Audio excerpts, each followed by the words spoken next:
ভাই, আপনারা আমাদের দেশের সেরা চুলপাকনা অলরাউন্ডারকে চিনেন, যিনি ক্রিকেটের মাঠ ছাড়া আর বাকি সব জায়গায় ভালো অলরাউন্ডার পারফরমেন্স করতে পারেন। তার মধ্যে সবচেয়ে ভালো অলরাউন্ডার পারফর্ম করেন দালালি এবং তেল মারাতে। এজন্য দেশের মানুষ তার নাম দিয়েছে চুলপাকনা দালাল হাসান মিরাজ। উনি ক্রিকেটার হওয়ার পর ওনার অনেক কিছুই হয়েছে। একটা সুন্দর বউ হয়েছে, বাড়ি হয়েছে, টাকা পয়সা হয়েছে, সব হয়েছে, শুধুমাত্র একটা জিনিস হয় নাই, আর সেটা হলো লজ্জা। তারে যদি আপনি লজ্জা নামক জিনিসটা পানির সাথে গুলিয়েও খাওয়ান, তাহলেও তার কোনোদিন লজ্জা হবে না। 2 দিন আগে ক্রিকেটের ফাটাকেষ্ট মিঠুন দাদার সাথে দালালি সংবাদ সম্মেলন করার পর এখন আবার তার শরীরে একটা ভাব চলে আসছে। তাই এখন বোলিং করতেছে, আবার ওয়ান ডাউনে ব্যাটিং করতে নেমে 2 বলে 1 রান করে সাজঘরে ফিরতেছে। আবার দেখলাম ম্যাচের আগে দর্শকরা তাকে ভুয়া ভুয়া স্লোগান দিচ্ছিল, আর তিনি এগিয়ে যাচ্ছে, হাসতেছে। এমন একটা ভাব নিচ্ছে, মনে হচ্ছে দর্শকরা তাকে লাভ ইউ বলছে, আর তিনি বিরাট কোহলি হয়ে ব্যাট লাড়াচ্ছেন। আবার ব্যাটিং করতে এসে 1 রান করে ফিরে যায়। তাহলে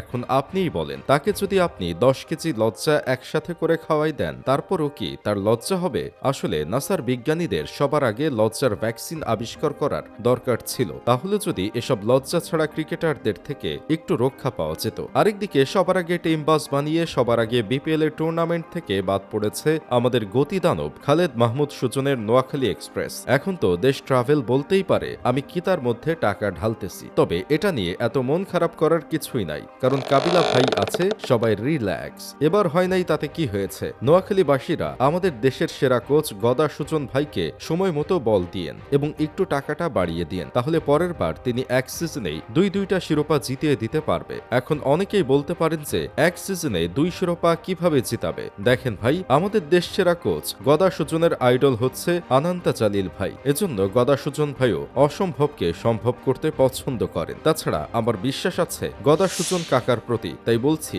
আপনারা ভুলেও নতুন কোনো কোচ নিয়ে আইসেন না পরের সিজনে, না হলে গতি দানবের গতি সম্পূর্ণ বদদোয়ার স্পেলে দেখবেন পরের সিজনে আপনারা একটা ম্যাচও জিততে পারবেন না। বিশ্বাস না হলে ঢাকা ক্যাপিটালসের দিকে একটু তাকান। গদা সুজন কাকাকে বাদ দেওয়ার পরেও ঢাকা ক্যাপিটালসের দুঃসময় কাটে নাই, বরং দুঃসময়ের সাথে আরো দালালি বেড়েছে। অন্যদিকে আপনারা গরিবের ধনী চুইংগাম জাকেরকে ছেড়ে দিয়েন না। মাহিদুল অঙ্কনের সাথে 5 বছরের চুক্তি করে ফেলেন, দেখবেন এদের হাত ধরেই আপনারা একদিন বিপিএল শিরোপা জিততে পারবেন। আর যদি চুইংগাম জাকের আলীকে ক্যাপ্টেন করে দিতে পারেন, তাহলে তো আর কথাই নাই, তিনি আর গদা সুজন মিলেই কাজটা সেরে ফেলতে পারবেন। তবে একটা বিষয় কি জানেন, কাবিলার জন্য খারাপ লাগছে। বেচারা কত কষ্ট করে ব্র্যান্ড অ্যাম্বাসেডর হয়ে আসছিল, শুধুমাত্র ট্রল হয়ে বেচারার ফিরে যেতে হলো। এমনটা এর আগের সিজনে হয়েছিল শাকিব খানের সাথে। আবার এর চেয়ে বেশি খারাপ লাগছে বিপিএল এ খেলা দেখতে এসে নোয়াখালী বিভাগ চাওয়া আতিলদের জন্য। কেননা এরা বিভাগ তো পেলই না, আবার সুপার 4 তো দূরে থাক, হারতে হারতে হারাধান হয়েই ফিরে গেল।